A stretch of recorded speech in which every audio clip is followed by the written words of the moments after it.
What is up, YouTube? Third Impact here, back again in the flesh, making anime videos for you guys. But before I get into this video, anything like that, I just want to quickly apologize to all of my viewers and all of my subscribers for the long hiatus and for just dropping right off the tracks near the end of the last anime season, the summer season. I just stopped making videos. I don't really know if I have a great reason why. Just life, finding work, finding a new place to live, all of this stuff. And because of other commitments, I fell behind on a couple videos, on a couple episodes of things. And I let that just become a little overwhelming for myself. I let it build up, and after a while, I just kind of gave up. I'm like, I can't just jump back into it now, and all this sort of thing. But this whole time that I have been making videos, I was just thinking back to when I did, and how much fun it was to make videos and to record these, to get comments and views and likes and all this sort of thing. It was a really good time, so I don't want to just give up on this completely. And another big reason I need to thank you guys for it is that even though I've been on this hiatus, I obviously check my profile every once in a while, and my subscriber count, I should say, it stayed at a solid number that whole time.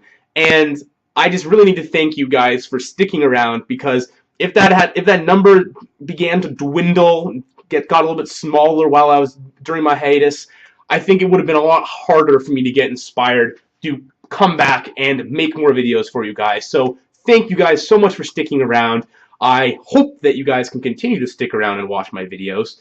But without further ado, let's start talking about some actual anime, because that's why you're watching this video, not for me explaining myself.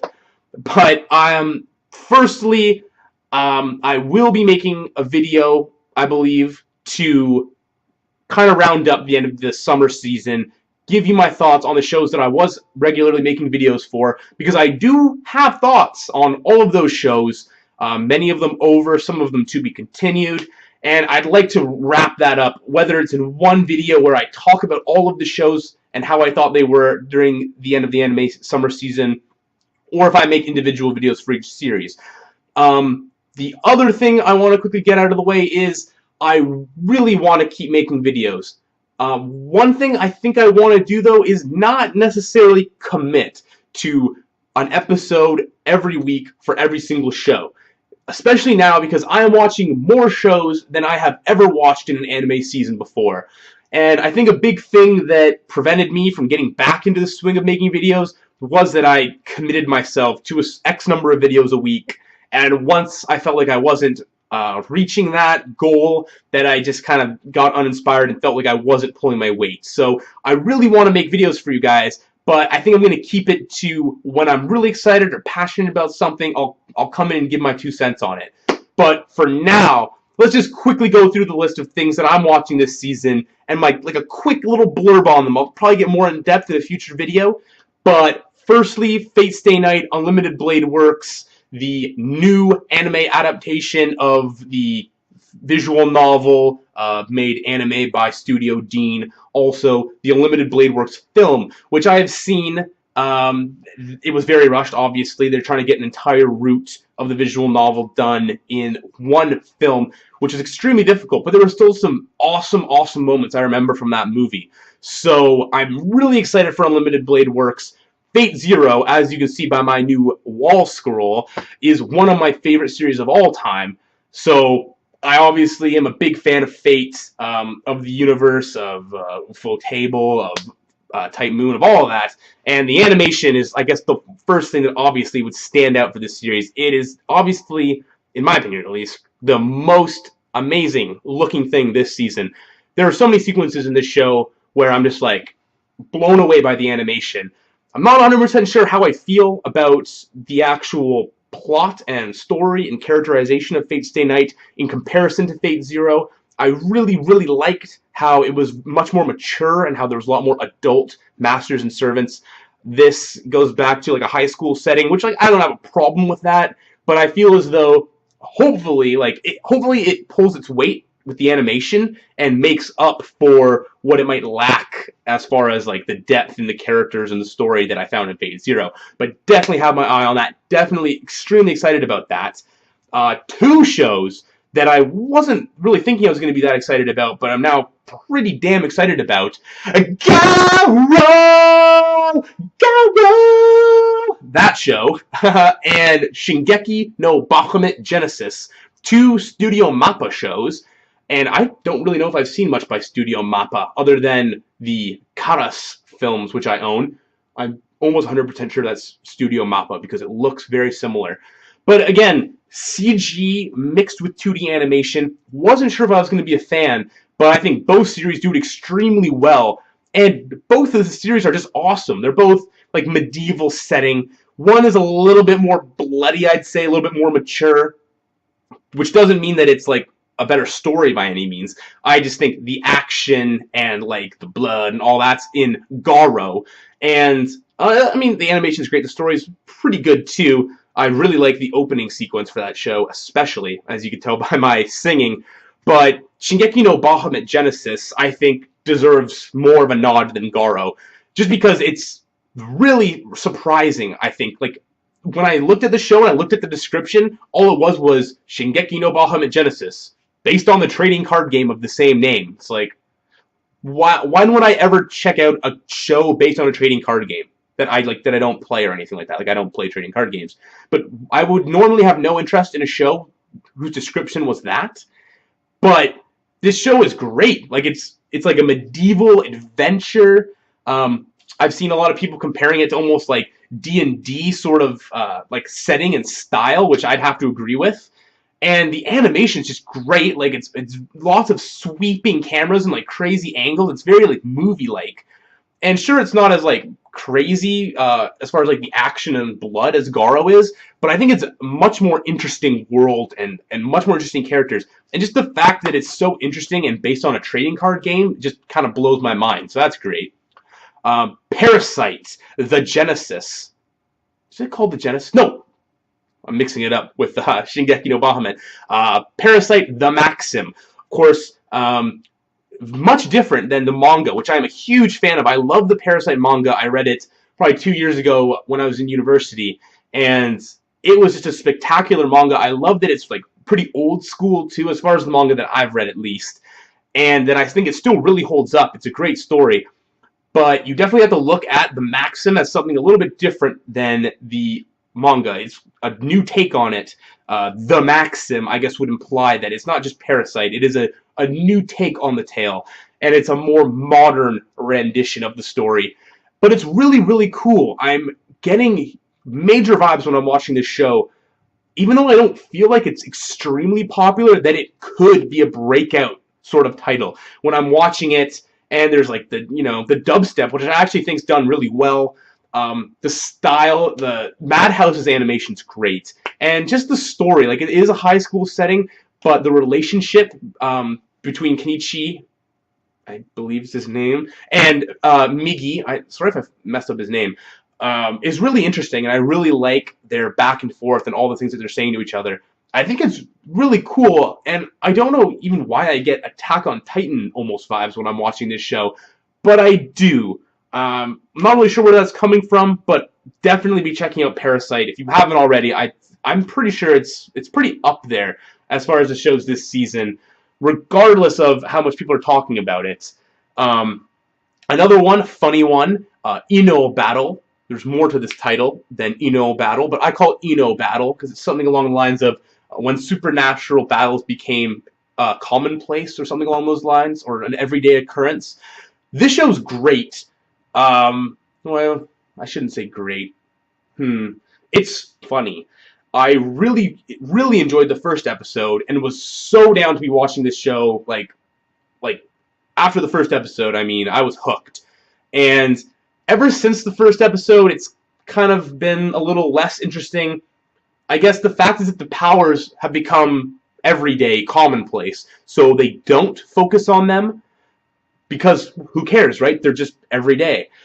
But I would like to see more of a focus on the powers and how they use them in their everyday life, like we saw in the first episode. Because the next 3 episodes were much more like character pieces, which was cool.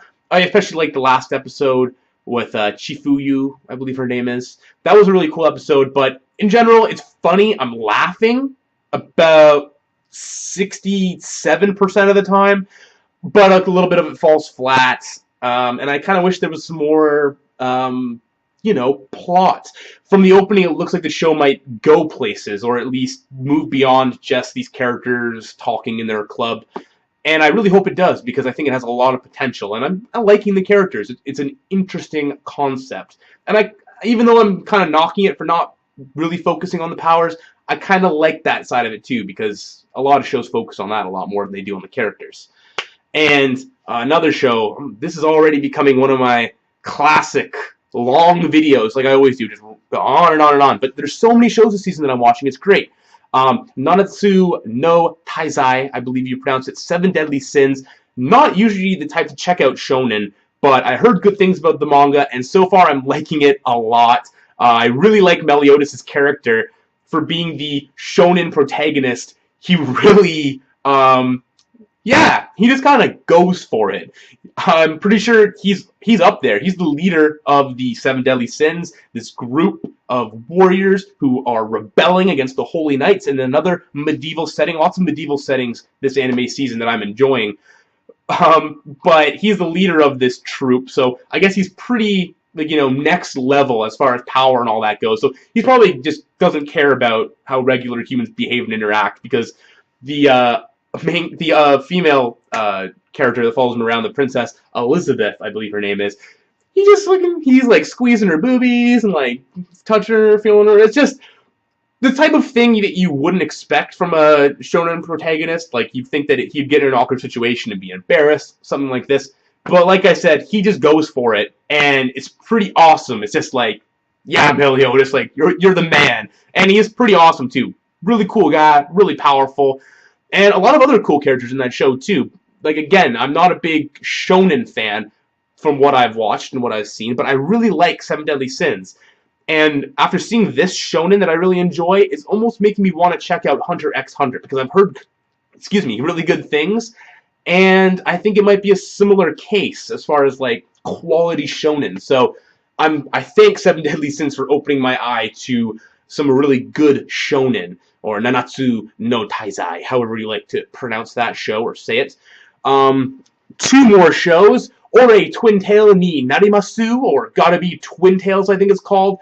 This show is extremely fan-servicey and hilarious. As much as it's a fan-servicey, ecchi sort of show, it's hilarious. I'm laughing during this show a lot more than Ino Battle, and as far as comedies go this anime season, I'm really, really liking it. It's so ridiculous in what it's doing, and it just goes with it. It's about evil forces that are trying to rid the world of Twin Tails and like just get rid of them completely from the planet Earth, probably even the universe. I'm not sure, but I'm pretty sure that their reach would extend even further than Earth. And the protagonist is a male who is obsessed with Twin Tails, but I specify male because when he uses the power of Tail Red and becomes the hero of the Twin Tails to stand up for them and fight for the justice, he actually becomes a girl, redheaded lolly, and it's kind of strange. I've seen other series like Kore wa Zombie desu ka that I really like, where the protagonist's power is he then has to wear the like magical girl suit, or there's like a cross-dressing element involved. But this one, he's straight up a girl, and I feel like it's gonna bring about some very interesting things later as the plot goes on. But we've already been introduced to Tail Blue, and we know who Tail Gold is, or Yellow, whatever they want to call her. So I mean, that show's great. Definitely check out if you like anime comedies and you like just stupid, funny shows. Ore Twin Tails ni Narimasu is a fantastic show. Check it out. And last but not least, Terraformers. If you've seen my videos from like way back, you probably seen me talk about the manga of Terraformers, and this was one that I was definitely excited about. And I'm still excited about it. The first couple episodes had some ridiculous censors, which I'm sure anybody, even people who don't watch the show, are aware of that have seen absolutely ridiculous censoring with like black balls just covering people's heads and blacking out not just half the screen, like I would complain in Tokyo Ghoul, blacking out almost the entire screen at times. Just ridiculous. But by episode 4, we're kind of dealing more with them fighting the cockroach aliens, which doesn't have to be censored because they're not humans, even though they're humanoid. So none of that was really censored. And that episode was great, and I thought it was one of the best episodes, and nothing about it really stuck out as like annoying or bothered me. And I realized that it really was the censors, I think, that were detracting from it.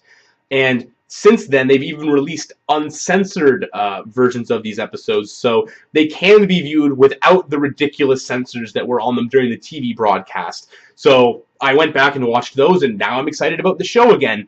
It's not the greatest show from a story perspective, as far as like the developments and the plot goes. It's pretty just You watch it for the action, and you watch it for the blood. I know that seems like, oh, like, well, it's like a mindless action series. It's not mindless, but it's like, yeah, call me crazy, call me a psycho person. You watch it for the action. You watch it for the heads flying and all that good stuff, which was totally not there when it was censored. So it almost seemed like, well, what's the point? There's action, and you can't see the action, and that's what you want to see.